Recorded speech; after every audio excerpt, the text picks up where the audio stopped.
Сәлем баршаңызға. Сіздермен бүгін жасалу жолы өте оңай сетебелидің рецептімен бөлісетін боламын. Достар, менің арнама тіркелмеген болсаңыздар, тіркеліп қоңыраушаны басып кетуді ұмытпаңыздар. Достар, бізге қажет болады 5 кг помидор, 3 бас чесногымыз, және де 4-5 пияз, 1 кг сәбізіміз, 3 кг тәтті бұрышымыз, және де мұнда менде қызыл бұрыш, майым, лавр жапырағы, қара бұрыштарым бар. Барлығын осылай ет тартқыштың көмегімен өткізіп алдым. Пиязымды кубиктап, сәбізімді терканың көмегімен өткізіп алдым. Ендігі кезекте қызып тұрған қазанымызға 1 кесе майымызды құйып, пиязымызды салып, үстінен жақсылап қызарғанша қуырып алатын боламыз.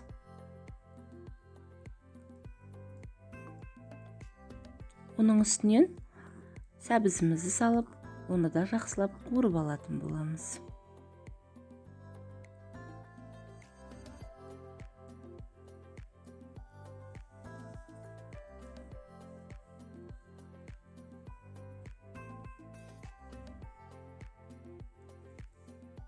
Кішкене қуырылғаннан кейін үстіне болгар тәтті бұрышымызды салып, оны да кішкене араластырып қайнауын күтетін боламыз.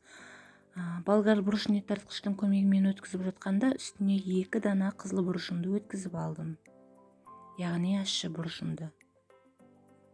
Мінекей достар, жақсылап араластырып қайнауын күтетін боламыз.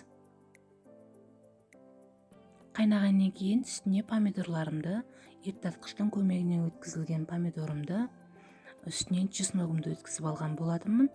Барлығын үстінен салып қайнататын боламыз.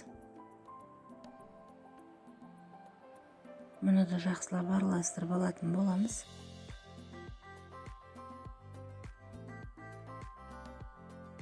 Мінекей достар, менің ыдысымның көлемінің кішкентай болуына байланысты үлкен қазанға ауыстырып алдым.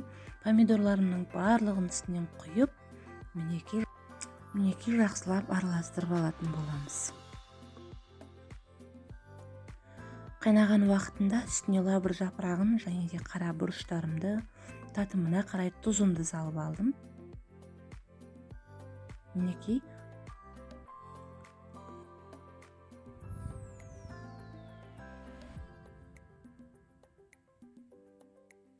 мен ешқандай да уксус қолданбаймын. Барлығын жақсылап араластырып, қапағын жауып 2 сағатқа қайнатып алатын боламыз.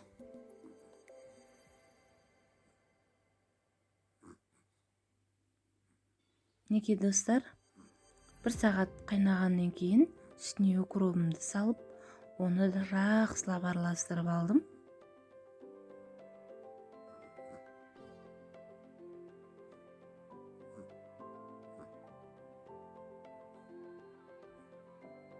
Мінекей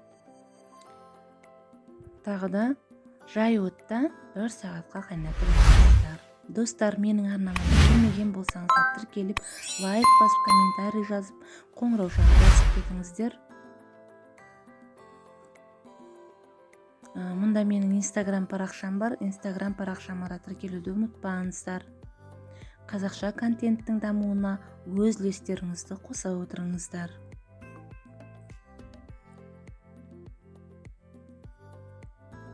Осылай жай отта қайнатып алыңыздар.